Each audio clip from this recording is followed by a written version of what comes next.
Cruella de Vil, Cruella de Vil does whatever she can to steal. Was there actually a Cruella song? I don't know. Or am I thinking, unless it's the Grinch I'm thinking about. Oh, fuck knows. Anyway, Cruella. Right, so to begin, I can totally see the novelty of this one. You know, how the famous Disney villainess? Villain? Yeah, no, Villanelle was killing Eve, wasn't it?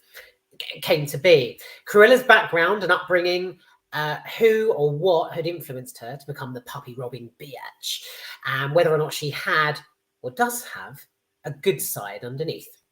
So similar to Maleficent, yeah, it is Maleficent, isn't it? Maleficent, back in 2014, the audience is treated to the backstory of a lead, but not the lead, of a popular story. I did find this kind of lightly gripping, the early days of Estella's life, what events actually sent her, what took place to actually send her down the wrong path. And the movie is very lavish. It's really well done. It's just packed full of brilliantly designed costumes, glamorous jewelry, and sumptuous makeup. It all adds to the whole 1970s fashion industry in London sort of thing. It's it's great. The 70s fashion industry provides a backdrop for scenes where there's a decent focus on Estella's climb up the career ladder. I sounded really pretentious then, didn't I? Up the career ladder? Yeah, because that's very important. You listening? Yeah, good. She's offered her. I think she's offered her first job she's offered her first main job at Baroness von Hellman's fashion house. Hellman, get it? Huh? Devil. I'm sure you get it. I don't really want to get it, but yeah. It's it portrays her climb up the career ladder, and to be frank, the shit she has to go through in order to get there. Now, I can't lie, the movie is packed with non-stop bustling sort of action and antics. Younger viewers would no doubt sort of lap up the screenplay, as well as Emma Stone's solid performance. It's very, I mean, you've got the bumbling sort of sidekicks. So she hangs out or sort of lives with these two bungling burglars. Younger viewers would love it because there's lots of sort of falling over and being madcap and wacky. That's good. But how does Emma Stone do? She's not bad at all, although her British accent is a bit odd.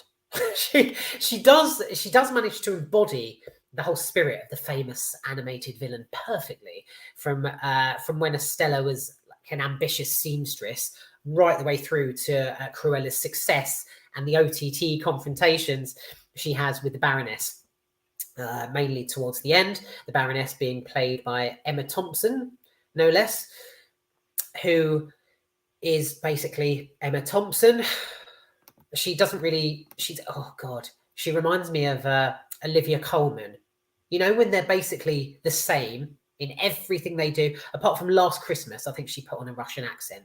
But yeah, she reminds me of Olivia Colman in the sense that she's just always her, always her, and always good grand gestures, and always the blonde hair and the mascara, and she's always this and always that, and always it doesn't matter, which sort of character, it could be Love Actually, she's still sort of embodies that sort of posh middle class working woman. It's do you know what I mean? She's that. So she's basically that.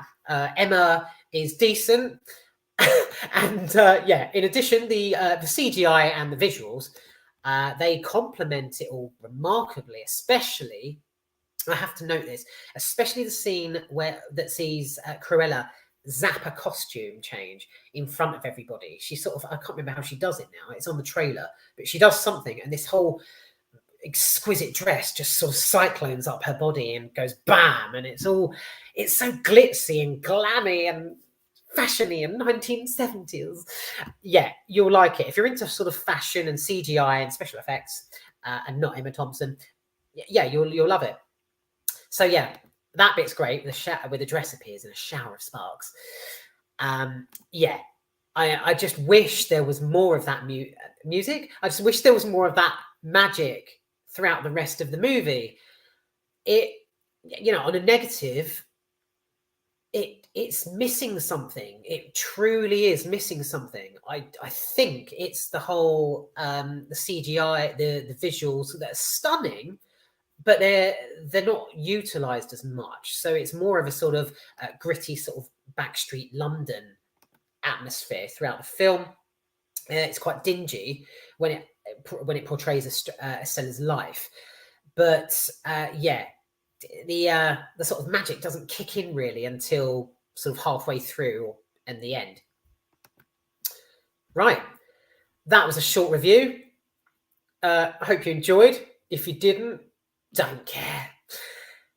I need to get on with the next one. So that's Cruella. If I could round it up in a nutshell, I'd say perfect for youngsters.